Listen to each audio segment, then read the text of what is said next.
Welcome to the Virginia United States government. Today we're going to take a look at the presidency. Here's your essential question. What does the executive branch consist of? It's a big question. So there's a couple terms to know that we'll be talking about. One is an executive order. That's an executive order is a regulation the president gives to the executive branch. So a simplified version of this is it's kind of like a law light. So the president can tell the bureaucracy, which are, there's your second term to know, which is the thousands of federal government agencies and institutions that implement and administer federal laws and programs. He can give them an order, and that's an executive order, but he can only give it to them. He can't create a law on his own, but he can do things. And here, here's a real good example. President Clinton, on his way out of office, he issued an executive order concerning snowmobiling in Yosemite National Park. He banned snowmobiling in Yosemite National Park, and the question is, what power does he have over Yosemite National Park? Well, it's a national park. And as part of the Department of Interior, the Department of Interior is a federal bureaucratic agency, and that's part of the executive branch that the president controls.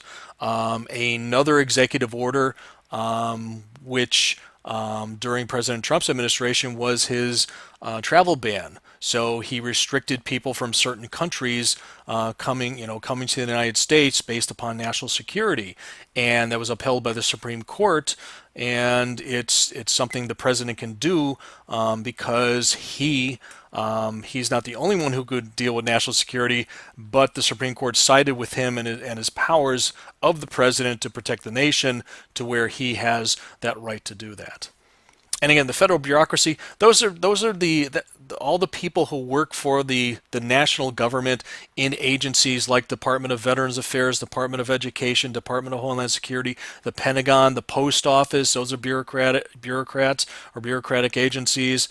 And it's many people that keep our government going, and that's what they do every day. So the executive branch is headed by the president and the vice president, who are supported by the executive office, the cabinet, and the federal bureaucracy. And let's take one at a time. So what's the executive office? So these are the people that work most closely with the president, even closer than the cabinet. The executive office consists of things like the National Security Council, the Council on Economic Advisors, the Office of Management and Budget. The Office of Management and Budget puts together the president's budget that he proposes to Congress, and then Congress takes it from there and says, yeah, we like this, or no, we don't like it, and then they mark it up and they see what they got. The executive office, these are the people who work with the president on a day-to-day basis. The National Security Advisor is one of the most important roles in the executive office, and he or she does exactly what their title says. Is they advise the president on national security issues, and they try and coordinate people from other bureaucratic agencies like the Pentagon, the military, the Department of Homeland Security, the FBI, things like that, to give good advice to the president. The cabinet. So all the bureaucratic agencies that I mentioned previously, like Department of Homeland Security, the Department of Veterans Affairs, those people, the heads of those agencies, are part of the president's cabinet. And the president has cabinet meetings every so often, but truly these people they basically work on their own at their own agencies.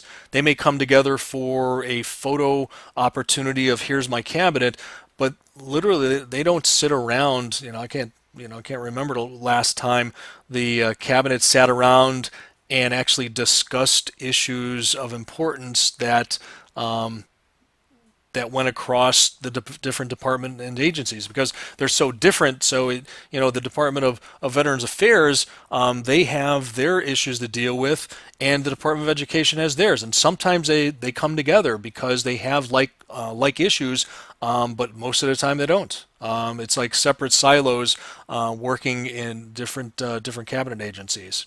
And then the federal bureaucracy, again, it's the tens of thousands of people who man the bureaucratic agencies on a daily basis and make them run and make it run fairly. Some would say not efficiently, but for the most part, most people are pleased with bureaucratic agencies and the responses they get from them.